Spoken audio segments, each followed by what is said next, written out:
Hey everyone, welcome to Cuberviews, episode 49. This is your host, Ian Braverman. I hope you're having a really great day today. Today I am joined by Scott Mirts. How you doing? Ian, I'm great, my friend. How are you today? I'm doing great. It's always a pleasure to talk to you. We've met at multiple events. We've talked at ConnectiCube Championship, of course, Cube for a Cause. If people want to hear more of us talking, listen to the bonus Cube Reviews episodes live from the draft table for Cube for a Cause and ConnectiCube Championship. We both were talking there. It was great. Yeah. So how's your day going so far? Not bad, not bad. I pushed a bunch of finalized updates that have been like kicking around in my head on this project that we're going to talk about. So that was definitely a high point, but business as usual otherwise. How about you? Oh, it's a good day. I played a lot of ping pong at work at the end of the day. We have a ping pong table there. So there's always like five people. We just play a bunch of games from like 4:45 to like 5:30, and it's great. Wow, that is a dream. I mean, Marty Supreme over here. I love it. Yeah, and introduce yourself. Tell me about your history with Magic, Cube, some of your hobbies outside of Magic. Yeah, so I'm Scott Mirts, short for Scott Mirtsopoulos. That'll be relevant in a moment, probably. Yeah, I am a local grassroots cube organizer here in Brooklyn, New York. I run Upkeep and Cube for a Cause, which is like a 100 plus now player cube draft tournament for charity. We rotate our causes each time. We change our themes and motifs, but we're always trying to do something good to try to help folks in different backgrounds, marginalized communities, or just, any voices that don't get uplifted enough. We try to help a little bit that we can. As far as Magic goes, I'm a rehabilitated constructed player from once upon a time. I played Vintage when I was in high school a lot, formerly called Type 1. Shout out to Dan Schneider. I was a big mono blue control, like Ophidian, Morphlings, and then Baby got his first Underground Seas, and then I became like a Tendrils gamer once upon a time. No power, but we did what we could. If anyone's familiar with the Mana Drain, they used to host a whole series of like tournaments for playtest friendly Magic the Gathering Type 1, aka Vintage, up and down the East Coast. So I did that a lot during high school. And then I sort of dropped out from my tenure, which was around Onslaught to Ravnica, and then took, as we just discussed, like a 14-year hiatus all the way back until Eldraine. The main reason for that is actually some of my hobbies, right? I got really into nightlife here in New York City and like DJing. So in my free time, I DJ and, I really love music and, going out dancing and sort of engaging in like nightlife culture here in New York. But I kind of put Magic on pause. You can only afford a couple of exorbitantly expensive hobbies, and playing or listening to music as well as like sort of high fashion were a lot of my interests when I was younger. Basically, right when I quit Magic, I got really into sort of like secondhand designer clothes and Nikes of all things. I traded one collection for another, right? I see you're wearing the That, Nike right now. yep, some things never change, right? But yeah, basically, I came back when one of my friends who I DJ with and still do to this day, we were like, hey, we both played Magic. We've joked about this in the club so many times. Let's get some Planeswalker decks. It turned out. Fun fact, both of us did not know what Planeswalkers were the first time we played, and we were just attacking with them cluelessly, thinking Wow. that their stats got bigger. Anyone who knows me and my love for Planeswalkers will probably laugh. But yeah, I've learned better now. But it's been a journey. Cube has been a big part of my life now since about 2020. Frankly, like most people, Vintage Cube to Lucky Paper Pipeline. And yeah, Andy and Anthony have been like really instrumental in just me learning more about this hobby, this segment of the game, and just like really changed my perspective. So yeah, shout out to them. That's such an interesting time to come back to Magic, Throne of Eldraine. That's like basically when Fire Design started. You had Oko, Yeah. right? Followed by Luris, Ikoria, these broken sets. So that must have been a Yeah. blast from the past. Like, whoa, what happened to this game? Well, it's like I had to learn about Liliana of the Veil at the same time I was learning about like Oko. So Yeah. my curriculum was pretty deranged in that sense of catching up. I will say, for all intents and purposes, it was a really fun time to start playing again. Yes, it was intense, but so Yeah. tell me, what would be the perfect DJ soundtrack to make for a cube night? Ooh, so this is a great question, Ian. Uh, Sorry, I'm laughing because I'm thinking back to like a recent draft where someone was like, turn that down when something was playing. But yeah, no, jokes aside, I think, any form of sort of like British jungle or like UK garage, if you're familiar, just like sort of like chill 4x4, very easy sort of dance music, repetitive, but a couple of familiar samples or, things that you might recognize or someone might recognize, just sort of on the ambient side, but still engaging. That'll sort of like any sort of social event, just kind of weave through what you're already doing. For any Magic Gathering players looking for dance music to draft to, I would strongly recommend Rinse FM if you are not familiar, the best radio station out of the UK. And Cube for a Cause, I didn't go to it because I was like exhausted after the first day, but you did have like a party. Were you DJing at that party? I was, yeah. The after party was a one-time experiment. Thank you to everybody who came out. If you're hearing this, thank you. I appreciate all of you, but we'll probably not be doing it again. I've realized not all of the Venn diagrams need to be circles, right? It's okay for the dance music folks and the magic folks to do their thing. But I do love those of us that overlap. You were exhausted the next day, I remember. Big dog, I was truly hurting. But we got by, And what do you do for work? I am director of technology at a bags and accessories business here in New York. So a lot of accounting software, e-commerce, logistics, fulfillment, and all the sort of infrastructure and fun that supports the good folk that I work alongside. Oh, great. How long have you been doing that for? I've been at this company for 3 years now, but I've been in this industry on and off. Since like 2010, I've been working in and around the retail industry. A lot of like tech and operations. And then I spent 6 years as a buyer and a merchant in men's luxury fashion and runway fashion and streetwear. Does your experience and love of fashion translate to your cube design? Yeah, this is actually something Cade and I talked about on Recross the Paths. Shout out Cade. Shout outs to Cade. Honestly, it's definitely significant. I think aesthetics are a big part of magic, whether those be mechanical aesthetics, literal aesthetics, what art treatments, any personal rules you develop. If you look at my like legacy cube, right, the Mirts cube, every planeswalker is borderless. That's like a rule, right? If it can be retrofoil, will be retrofoil. Whereas like Curio Cube, my artifact enchantment of Phyrexian cube, that priority was, all right, I have this thing that looks like classic magic at all times. I want something that looks nothing like that. To your points of like fire design and booster fun, I was like, all the freaky treatments, give me all the alt arts, give me all the crazy stuff. And then Kolósaio, excuse me, still catching myself, is a cube that has an emphasis on old school magic. People will usually joke and be like, oh, I'm blind looking at your cubes because I love foils so much. But like, I actively will choose non-foil variants or things that just fit the aesthetic, because this is an aesthetics first cube on an optical sense, right? Not on like a mechanics sense, although the mechanics actually are pretty evocative and functional. Sweet. So, Now yeah. we have to get you to design a cube that's the fashion cube. And it's just the most fashionable brother. magic creatures in magic. We got to get like Yeah. Tassiger with his like abs out. We got to get the bananas, right? I mean, they, if you want to laugh, they did do a secret lair actually, where they literally had a person reference a lot of like iconic runway design items, way back in the day. They did like a Lilian of the Veil wearing like Maison Margiela tabbies, which are basically like cat paw shaped women's and men's high heels, basically. That's sick. Yeah, cool.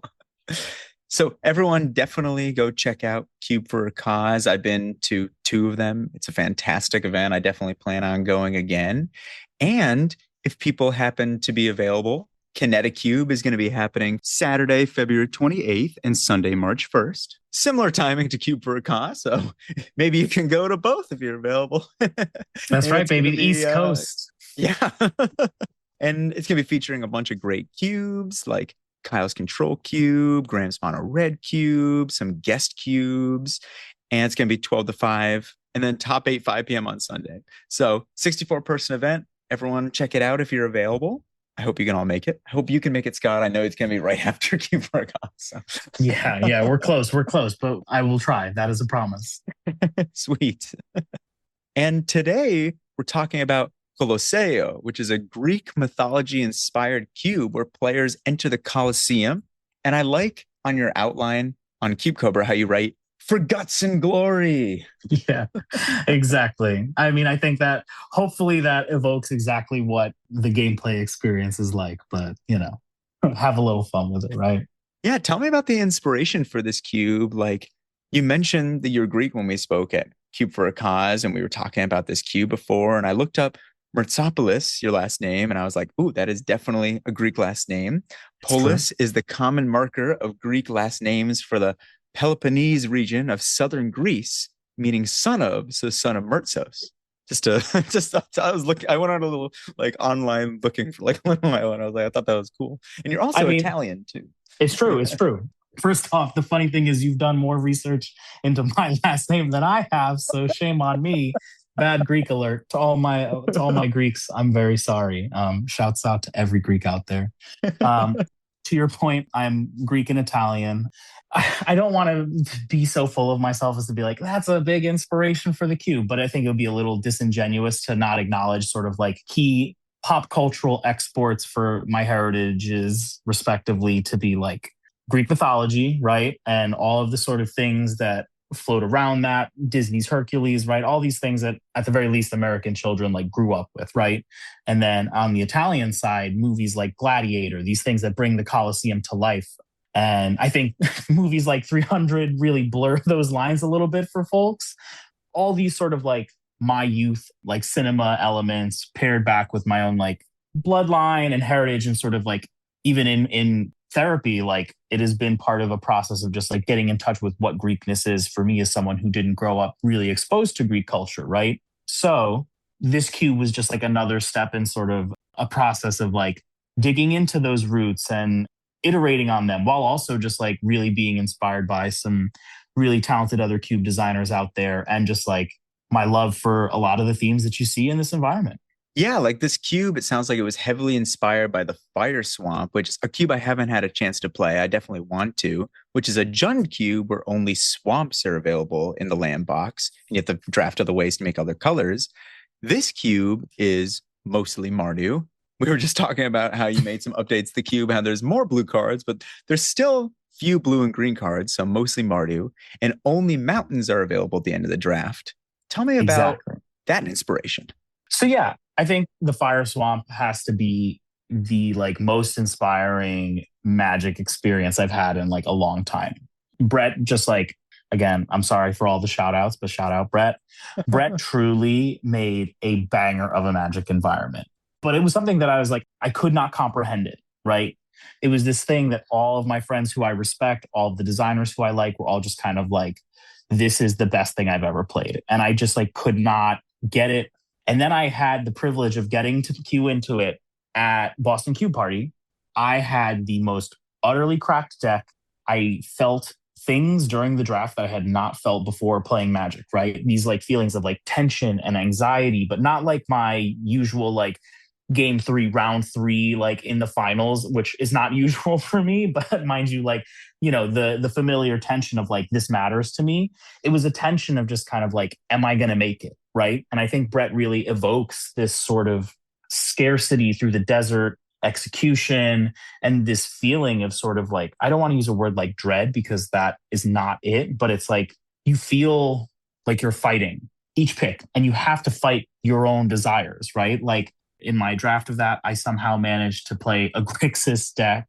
I think maybe even 4-color deck, like a 4-color pestilence control deck. It was super cracked. I loved every bit of it, but every single source I was just like pleading would wheel or like passing outliers that I thought were busted for them. And I went, 2-1 and I had like a great time. I lost to my own player, classic me. I just like walked away being like, I get it. I literally walked up. I was like, Brett, this is the coolest thing. I almost had another censorship moment. This is the coolest thing I've played. And I think for me, that sort of tension, that emotional experience felt like something I could recreate, but maybe a little different, right? Or emulate, not recreate, right? A spiritual sibling to it was my goal with this. And Brett and I were like talking about it, I believe, literally at Boston Cube Party. I was like, well, what if I did something with this? And Brett was like, yeah, like Golden Argosy, right? Like easy, like Odyssey adjacent, sort of like vehicle. And I immediately was like, oh, I got to do this. And since then, I was just kind of like tinkering around with the idea. I wanted the draft to feel like you were fighting for your life, right? And I think the way I think of this environment is each drafter is like a person who's thrown into the Coliseum. You have nothing. You have rags. You are from some background that does not give you anything to stand up for yourself. Folks are often slaves or victims of war or other just like crimes of humanity, modern plights. And I wanted that to be how it felt drafting. I wanted you to feel like if I don't see a swamp again, I might not be able to play this deck, right? If I don't prioritize these picks, if I don't get the pieces, and the same way you'll pick a fallen weapon up off of the ground in the Coliseum, that's what I wanted to feel like each draft pick. It's been somewhat of a success. It really has. But I think the other part of this outside of the Coliseum element is like, I want there to be these feelings of grandeur too, right? I want you to see something and be like, whoa, this is here. Things like Heliod, things like the gods, things like Cerberus, right, in the form of Kunaros, or some of these other just like really iconic things that are familiar from Greek mythology, emulated through Magic's game engine.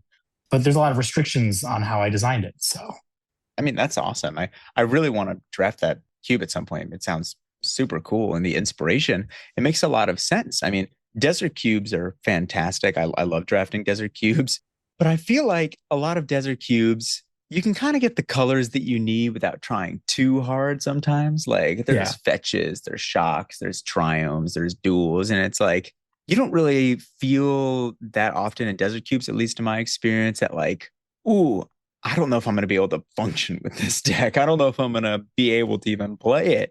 Like, I want to be able to play this, which is really interesting that this cube has like few blue cards. I want to play this Thassa because it's powerful, but there's only a few blue sources that I may even be able to get in the cube.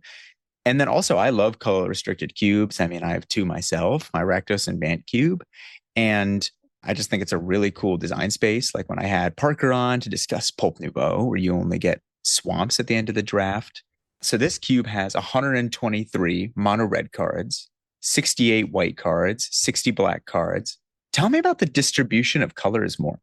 Yeah, I'm going to be really honest with you. It's not something that I think too much about. I think that was actually the most liberating thing about this is I was talking with Brett and I believe Andy Mangold at one point recently, and it's just sort of like evolving or being okay with not thinking about the spreadsheet aesthetics of the balance of colors has really helped me as a designer to sort of like escape the restrictions of those sort of like clean, neat numbers, right? And I think this cube was almost like my fostering of that experimentation, right? Where I was like, okay, I don't really care.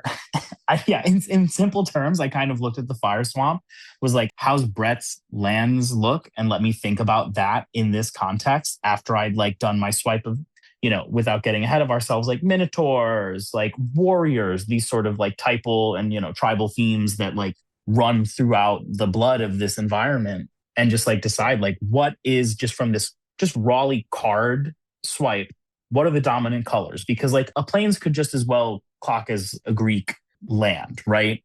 But as I was designing it, I think the thing that was really beautiful about this process was all the cards that really clicked for what we were going for were also cards that I idolized as a child. So there was like some inner child being healed along the way, right?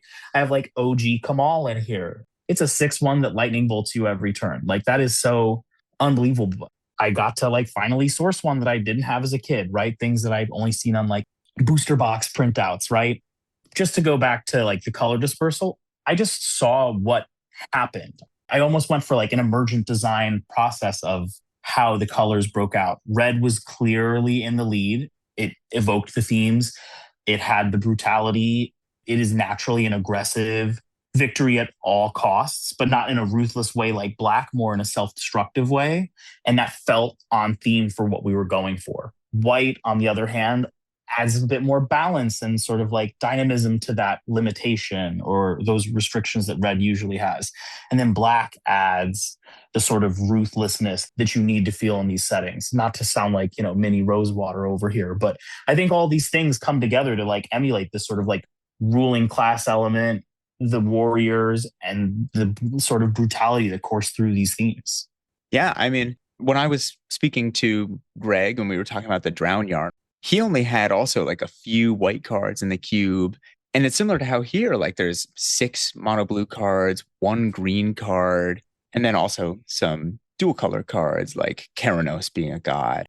Tell me about like the drafter experience in this cube. Do most people end up being red plus, or do you see people break away from red with it being basically only getting mountains during the draft? I think that's what's been the most exciting thing about this project is like my expectations are kind of like, yeah, the right thing is always to be mono red, right? And that's some people's hypothesis. I'll spare you what my pet deck is. I think like we've had Orzhov decks, we've had mono black decks pretty much that will play mountains, but they're just wastes. You know, like it's been really interesting to see like through the varying iterations how it's all come together.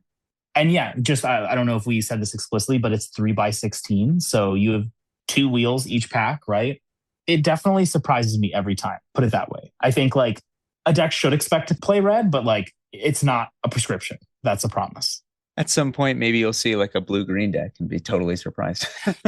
Yeah.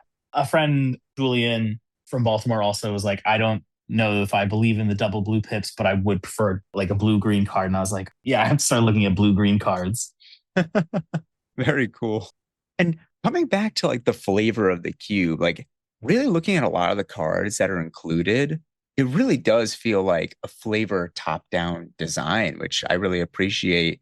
So many of the arts in the cube, the soldiers or the different minotaurs that feel very Greek mythology, the satyrs, the equipments. Tell me about the different card types, creature types, the blend of how you've really tried to create this feeling of being in the Coliseum. That I think is actually what's so tough, right? Is I have to balance Greek mythology and the gladiatorial experience, right? Humans, obviously, the biggest, which makes sense because it's people fighting for their lives, but it's warriors, minotaurs, soldiers, equipments and auras, giants, gods, satyrs a little bit, and then walls, funny enough, Oh, walls and defender. But you have things like gorgons, you have cyclopses, you have sirens, right? Things that you see on the Odyssey, right? Like I really wanted to pull from the sort of like broad array. There's been like varying versions of cards that are like the beasts that you'd see jumping out of like a trap door in the Coliseum, right? So I had like Savannah Lions in here, which was cut recently because it's not a one drop, it's maybe a three drop, and then I don't think it can hang. I think my goal was really just like to have these really clear, understandable touch points without being too literal. I think the Minotaurs are frankly like, you know, the chef's kiss of like helping someone immediately open a pack and they see like two Minotaurs. They're like, okay, I got it. I get what's going on here. Or they see like some of the instants and sorceries that are like the Punisher effects, like this is the hill I'll die on. I think Browbeat is a really good magic card in this format at the very least. Maybe I'm wrong, but I will die on this hill.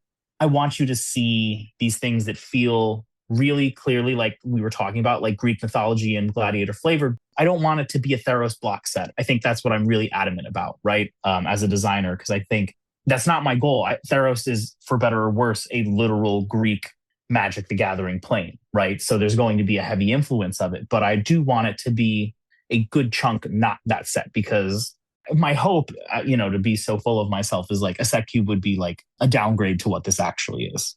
that's a really interesting point you made of that Theros, which of course is a full set, which is all Greek. There hasn't really been an Italian set before. Ian, we have Streets of New Capena. Come on. True. What is the difference of pulling cards from this cube where there's literally entire sets for Greece compared to Italy, where you have to maybe pull from just kind of like different art? Well, I think that's actually the thing with the Theros block that serves this is like they too blended the lines a la like 300, right? Where they're like, well, yeah, I mean, it's Colosseum's Greek, right? Sure. Yeah. I think I'm really tickled by that sort of like the humans all fit the Italian themes ultimately, right? In the sense that it's like charioteers and warring folks from different planes. But like, yeah, I don't know how like magic would execute on that. I think it's interesting because like technically it's not Greek in like we're not in Athens. Like Yeah. we're in fantasy land, right? We're in mythology. So it's like I think it's interesting where it's this sort of like hybrid of storytelling based in culture, but it's not it's not modern Greek culture, right? It's folklore. So I think like what is like another culture's version of that that gets the kind of shine that Greek mythology does? I don't know, but I would love to see magic dabble more in that than, surface level executions of hat sets as they've become to be known. We need to get a racing set with cowboys in Italy, and we'll be ready. Exactly, and exactly, certo. And another really interesting part of this queue when I was looking at the list is the power level and what seems to be like the peaks of power levels in here. Like when you're thinking about Greek mythology, of course, the gods were the most powerful beings. I mean, they were feared, they were looked up to, they kind of were the elements and controlled. Tell me about building a cube with the gods that are look like maybe power outliers or to be at the peaks of power in this cube. And I would assume wanting them to feel like the powerful cards. Yeah, I mean, I think that was actually like a North Star for me in my design process, right? I think when you can say these should be the most potent things in an environment, it helps you design down from that a lot, right? You basically get to play limbo from there, right? I get to say, all right, we've got Zeus, we've got Hades, we've got et cetera, right? Like those folks are known. What are the things that are in dialogue with that? And how do you kill a god, right? In simple terms. And this is like a little Easter egg I always give drafters, but there's actually, besides basic lands in the draft packs, right? There's only one card in the cube that has singleton broken on it, and it's Deicide because it allows you to kill a god. There's only 2 copies, right? So it's not like everyone's going to be out here slaying gods, right? But you need to like respect the power of the gods, right? Gods will smite you, but you can also get around them by eliminating their followers, having titans of your own, right? And I think to the points of peaks of power, there are these other role players from mythology that have that. We've already said minotaurs, right? But like you've got Cyclops, like all the Cyclopses I think are super cracked and people do not respect them enough. Cyclops Gladiator. Nobody. That one too. Great question, right? This is a 4/4 for 4 triple red. You're right at home, right? But you basically can have it fight something when it attacks, which doesn't seem crazy, but it's been a house every time, right? You want the fun thing to be the good thing, right? To quote my friend Zach Barish, right? The equipment deck should be as good as it is fun, which is really tough to balance because like equipment's super parasitic. They do nothing when they're in the battlefield. So that's been something that I've been trying to tweak with additions like with Valduck, I believe its name is. Yeah. Some more recent additions to White, Stonehaven Outfitter, right? These sort of cards that allow your equipment to pay you off a little bit more if your threats get removed or give you additional threats and let you snowball faster, right? Because an equipment on the ground is just a sword, right? But an equipment in hand is a lot more potent. I think having the gods is a great North Star, but I think the almost like more exciting part of this, because like the gods are big, splashy, and clear, right? They're the Timmy cards that you're going to see. They can be spiky, but it's like finding the cards that are nestled in there that can hang with the gods is actually what I find most exciting. Like Feather the Redeemed isn't here, but like nobody's eyes go to Feather, but Feather's in there, right? I've been destroyed by Feather so many times in Commander. I respect that card. And same. And not only Commander, 1v1 too. Yeah, like I have Rankle in here, right? Sort of like represent Hermes, like these sort of like tricksters and gods of like lesser renown in like pop culture, but are still very much like, I think, out and about. And the gods, of course, are enchantments. And that's something that I was curious about because a big part of Theros block, of course, was that it was an enchantment heavy set. Like there was enchantress pieces. I'm not really seeing as much of an enchantress theme in here. Like I did notice before we started recording, an old commander of mine that I loved, I guess it's not that old, was Gen or Cannon Weaver that lets you like cycle enchantments in and out of your graveyard. I think that card is sweet, but did you purposely not want to include a big enchantment theme in here? So I think there's a high density of enchantments. I think the issue is the flavor exactly matching. I think that's where it gets a little tough because enchantress payoffs are often in green, right? There is like the Selesnya Satyr, which is still, rattling around in the back of my head. There's Mesa Enchantress in here. There's a lot of Enchantress payoff in black is the thing, right? And it's more of like a mid-range thing with things like Hateful Eidolon, sort of like removal auras. using mid-range removal plans to be engines and draw you out, or ultimately getting to a place where you've got Doomwake Giant out, right? And Doomwake Giant, when I was a kid, oh my God, I was like, how do you beat this card? I mean, you might have that experience again, my friend. But yeah, I think the thing that was been like, I think a priority for me in this most recent round of updates is trying to bolster Enchantress a little bit. So like Skybind was a new addition, which is like a card I'd never seen until that moment. And it's like the flavor is immaculate. It's from Journey to Nyx. And basically enchantment or itself, ETBs, blink a non-enchantment permanent, right? I So like it's like Blink, so I like this card. yeah, I mean, listen, you that and Thassa, you're cooking. It's hard to do this within the restrictions of flavor, right? So where I can, I have, but like a full-fledged Enchantress deck is going to be a little tough in these colors. But again, as you noted, is in there to be a very clear like signpost to be like, hey, hop in here, do this. Yeah. Coming back to the gods, I mean, they're such an interesting creature type because for so much of the game, they're not even a creature. So it's like sometimes how powerful even are they? Like, for example, Heliod, which is a 5/6 for 4, and it gives your creatures vigilance. You can pay 4 to make a 2/1 enchantment white cleric. But unless your devotion is 5, it doesn't really even do too much. How have the gods played out? Have they been like, oh my gosh, how do I get past this creature that's indestructible and huge? Or are they even not as powerful as they may seem? Well, so that's, I think, the interesting thing. Like Heliod, I specifically chose God of the Sun as opposed to the Sun Crowned, I believe is the other one, because I don't want people to be like, oh, is Walking Ballista in here? Or, True. whatever. But it's also just like, I think I try to keep +1/+1 counters limited. It's not a bar cube, but I try to keep it as, low to the ground as I can. But if you've got 5 devotion to white, go off, right? Love that for you. Same thing with like, I think Erebos maybe is like similar, right? Where it's like, again, 5 devotional black.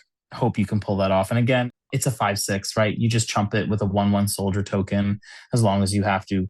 Now, Mogus is a messed up magic card. That one really, I have lost too many times. I won't say it's on the watch list, but if you were drafting this at any point, Cube for a Cause in February, keep your eyes peeled. The gold gods, I think, are a little bit more thought provoking, a little more potent. Yeah, even Keranos, right? Like there are these cards that really just like are cracked as a god, but they're just an enchantment most of the game. Most of the game. Yeah. Keranos brings me back to one of my friends, Jake, who would play that card. And that card, I was like, this card is so strong. It's so good. It's really an egregious card. But that's also like what I love about the blue inclusion here is that it's so stark, right? There's a single island. There's 2 temples in blue, a hallowed fountain, and a temple of deceit, right? Like it's got to come together for you to pull it off, or you have to get some of these sort of like self-sack Grixis lands, or it's not going to be easy, right? You're going to get Zeus in, but it's going to come at a cost. You have to pay the iron price for guts and glory. Has anyone ever turned Thassa into a creature? Like, how do you get 5 blue devotion?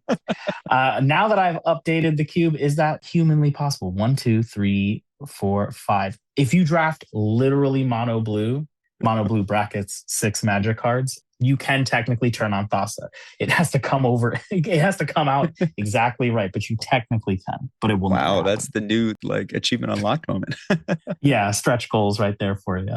And tell me about some more of the creature type matters, because it's interesting. Cards like Minotaurs actually do have some, I would say, lords. Like, for example, we have Ragemonger that says your Minotaurs cost black red.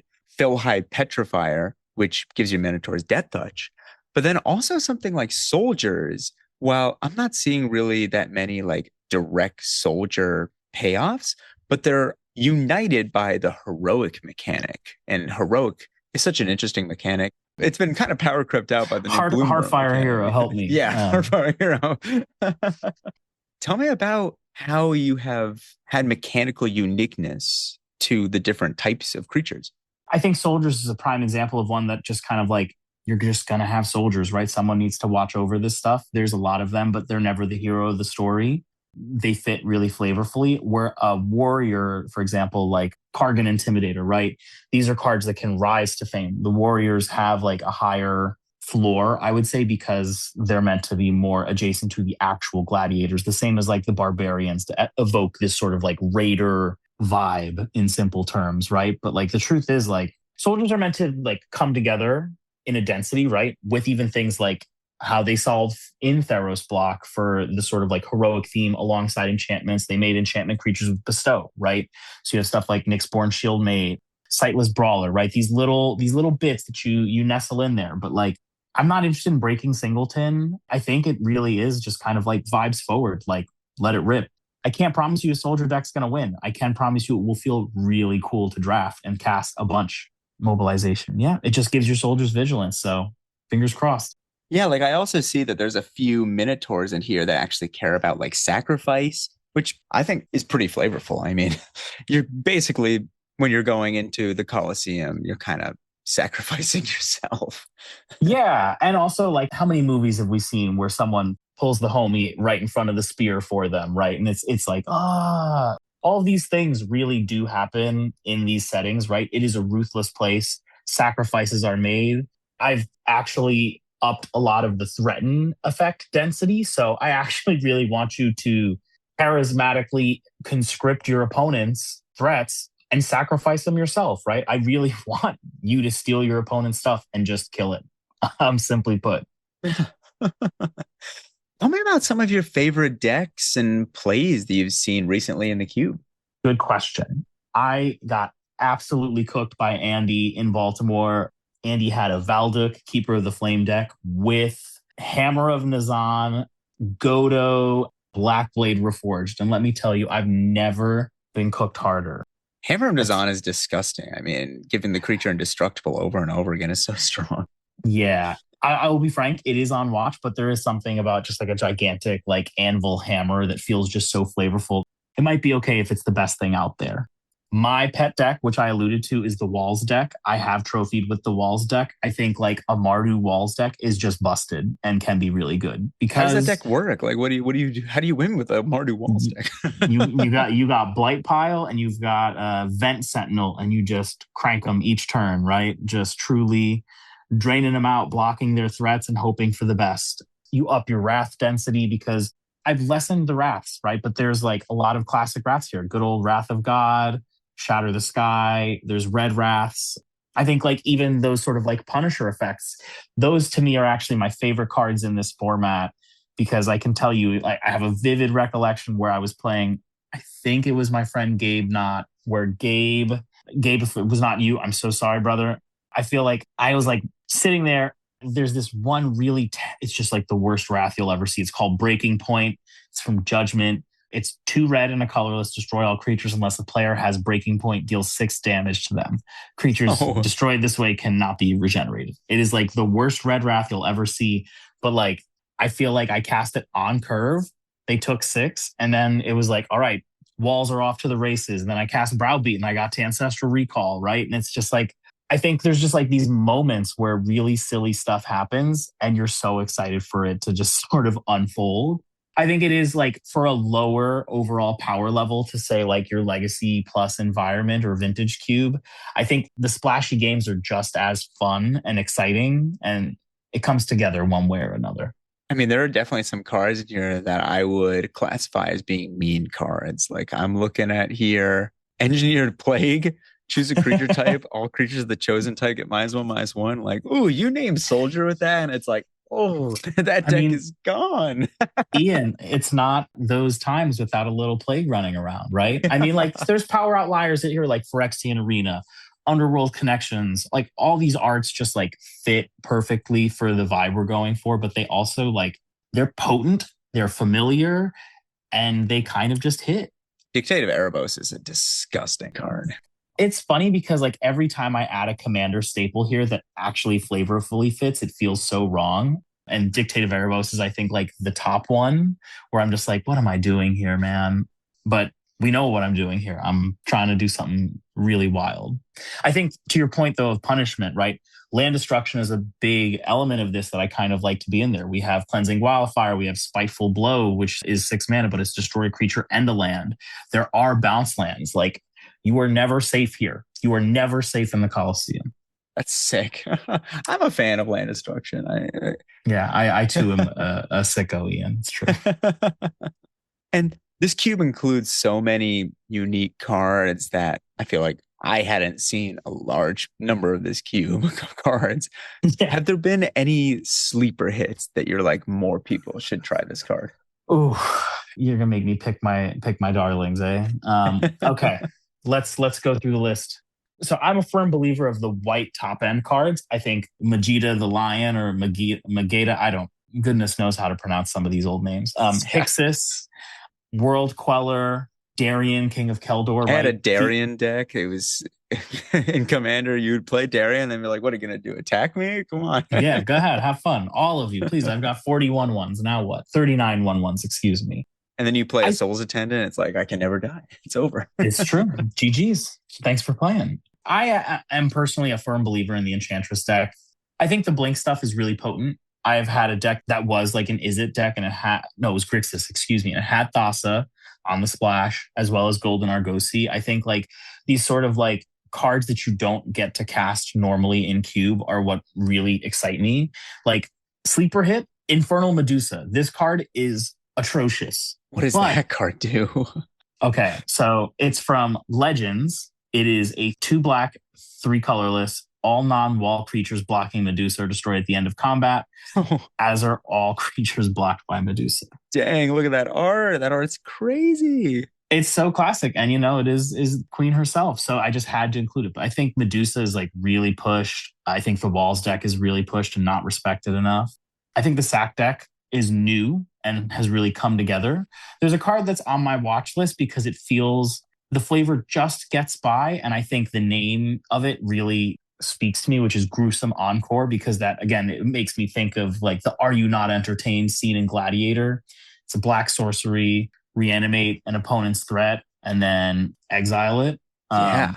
It's a really good thing to you know, get your opponent's best thing off of, but I don't know if it's good yet. We're going to see in testing. But I just think, like, to your point, there's a lot of cards you'll never have seen before in here. You're probably going to have a sleeper hit if you draft this cube. One card that I saw looking at the list that I was like, wow, I really want to try this in a cube is Tendrils of Despair. I've never seen this card. It's a black sorcery, sacrifice a creature, target opponent discards 2 cards. I mean, that's like Hypnoturk for 1 mana. Why are people playing this card? This card's gross. It's pretty dang good. I think they get to choose the cards, which, you know, happy for them. But again, right, in that sort of like threaten, claim the firstborn style deck, I'm taking your best creature and killing it, and you're pitching 2 cards for 3-4 mana. Sack a Stitcher Supplier? You're cooking with this card. That's my sleeper pick that I saw. I love that. Yeah, no, it's definitely up there. But yeah, I think I'm the worst person to ask that almost, because I'm going to love all these cards. I really am. Yes. And let's jump into a pack one, pick one. I'll read off the pack here. We got Aggression, which is 2 in a red, enchant creature. Target non-wall creature gains first strike and trample. At the end of its controller's turn, destroy that creature if it did not attack. Like, there's some weird ones here. I'm telling you, Ian. That card is crazy. I love it. Then we got Lunge, which is 2 in a red, deal 2 to target creature and target player. I mean, that card's great. Chandra's Outrage, I believe, is another card that's like 4 mana, which deals the same thing with 3 and 3. And that card's also really good. We got Haktos the Unscarred, red, red, white, white. Taxi Contact Able, 6/1. When it enters the battlefield, choose 2, 3, or 4 at random. That wording, choose 2, 3, 4. It has protection from each converted mana cost other than the chosen number. That card seems good. Woo. I mean, trivia check now, Ian. Which Greek mythological entity is Haktos? 1 toughness, right? All power, but a ton of weakness, right? I can't. It's Achilles, right? Achilles that tendon. Makes so much sense. Right? He's immortal except for just a little tiny pinch where they dipped him. Yes, that's perfect. And that's the 1 toughness, yeah. Then we got Shock Brigade, 1 in a red, 1/3, menace, mobilize 1. Card is great in the new Tarkir Limited. Really good card. Neglected Manor, white, black land that enters tapped unless a player is 13 or less life. We got Eye Gouge. I love this card. Target creature is -1/-1 until end of turn. If it's a Cyclops, destroy it. Like you were just telling me before about how cards like Cyclops Gladiator are broken. I mean, how can that card be good when there's eye gouging here? I gouge apologists. What can I say? We got Monk Realist, which is 1 and a white for a 1/1. When it enters, destroy target enchantment. Pretty good. Yeah. Link that bad boy. That's not bad. Bingo. We got Gen, Arcanum Weaver, red, white, black, 2/3. And you can tap it and pay red, white, black to sack an enchantment to return enchantment from your graveyard to the battlefield. I had an Enchantress deck around this in Commander, and I would just be like looping prison pieces and silliness and sagas, and it's a very fun card. Then we got Hollowed Fountain, white, blue, shockland, Kunaros, Hound of Athreos, 3/3/1, white, black, Vigilance, Menace, lifelink. Creature cards in graveyard can't enter the battlefield, and players can't cast spells from graveyards. This cube does have some mean cards in it. Yeah, I like it. There's some real hostility here. I can promise you that. We got Sightless Brawler, 1 and a white for a 3/2. That's not bad. I mean, it's a 2-mana 3/2, but it can't attack alone. Bingo. And if you bestow for 4 and a white, enchanted creature gets +3/+2 and can't attack alone. That's one muscly dude. I mean, but he can't see. So what are you gonna do about it? That's true. He's thick. We got Phelan's Tactics, 1 and a white, instant. Target creature you control gets +2/+1 until end of turn. Each other creature you control gets +1/+1 until end of turn. That card's good too. I mean, that's a great card. Unleash Fury, 1 red, instant. Double target creature's power until end of turn. The Ragemonger that we talked about before that makes your Minotaurs cost black and a red less. Lightning Spear, 1 red, equipment. Equip creature gets +1/+0 trample. Equip 1, and you can pay 2 and a red to sack and deal 3 to any target. I thought this card was really good in Modern Horizons Limited. I would take as many of this as I could. This card is a real problem, but it is flavorfully immaculate. It is super pushed, and it's in color. Like I can't say no to it, but it's a strong one. And then we got Minotaur Explorer. He's exploring. He's 1 red for a 3/3. And when he enters, sacrifice unless you discard a card at random from your hand. If it didn't say at random, this card would be actually maybe playable somewhere. I totally agree. Like, we've got cubes for this. Madness, something with it. You're off to the races. This is a pretty interesting pack. You were telling me before that you do see some what you think power outliers. What do you think about it? Well, I almost want to hear, Ian, your first. What's your pack one, pick one? And then I'll give you the designer spiel. What are you going for? It's interesting because my heart tells me that I should not take a card that's red, red, white, white. But Rakdos, this card just seems kind of like True Name Nemesis. Like, that card is very good. The rumors are true. The rumors are true. Rakdos is your pick? Rakdos is very high up there, but Lightning Spear is also really good. I think I'm probably, just to be safe, taking Lightning Spear, hoping to wheel Rakdos, which won't happen. It absolutely will not, because I'll be grabbing it right after you. Rakdos is without a doubt my pack one, pick one here. Lightning Spear is definitely the most open. I think Rakdos, because a lot of the removal is burn, right, and super conditional. It's such a house. I think Rakdos will just like come in, obliterate your opponent so quickly. It's just such a clock. I think that would be like the to-win choice is what you suggested, that or Lightning Spear. My pick is Kunaros. This triple-headed dog is crazy. I'm sorry. Like, it is Vigilance and Menace together are really punishing. And then you add lifelink in a very hostile environment where your mana hurts you, your opponent's threats, there's burn running around you. So many reasons that you want to hit this. It's really good. Black-white is a really scary first pick in this kind of context. But in this kind of format, I'm seeing a black and white land in the first pack. So I'm going to feel somewhat comforted that like I will see more. And I'm just going to like draft accordingly and prioritize those things. I'm going to journey into the underworld, you know? I'm going to see Kunaros. I'm going to see Erebos. We're going to get down, you know? I think you could also see arguments for Shock Brigade. I think like it's hard not to look through the lens of like the newer cards are the better cards, right? Phalanx Tactics, you could just say from the jump, I am going to be the heroic deck. This is a really great pack. Rakdos for the win, but Kunaros for me. I wonder how often you'd win cube drafts if you just like took the card blindly that was from the newest year. Just consistently did that. I mean, honestly, I do have that strategy, Ian. This is a little bit of a bleed here, but it's for commander set symbols. If I see something with a commander set symbol, it's going into my pool. Sorry, drafters. I'm going to take the cards that should not be in your cube. So you're taking Gendens from a commander deck. Got him. No, I'm not. I'm not taking that. Not. It's for me, but it's not for me. I see what you're saying. Definitely let us know in the comments what you're thinking of taking here. It's definitely an interesting pack with a lot of directions. And yeah, thank you so much for coming on, Scott. It's been great talking with you. Anything you want to say here before we wrap up? First off, thank you so much, Ian. It's always a pleasure getting to see you in person. It's great to see you, face to face on a tiny little screen. Folks, if you can make it, ConnectiCube is going to be great. If you are interested to get a little more magic and really just lock down the Northeast corridor, Cube for a Cause is February 21st and 22nd, 2026. I don't know how we're in 2026. We're going to be raising money for a good cause yet to be announced. Yeah, I am available to be found on all the sort of like social media platforms out there at Scott Mirts. If you are in Brooklyn, New York, or anywhere near Brooklyn, New York, we draft at Brooklyn Game Night every Wednesday at 7 p.m.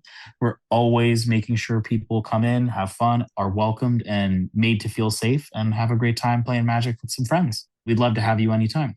And yeah, just again, Ian, thank you for your graciousness and having me on. Oh, of course. It's always great talking to you soon. And I hope to see you again soon, or definitely at least a Cube for a Con. So Absolutely. Absolutely, friend. And everyone, thank you so much for listening. And if you can, please like, subscribe, follow, all that fun stuff. I always appreciate it. Check out ConnectiCube, like we mentioned. The Discord link will be in the description with more information. Thank you so much for listening. Have a great night.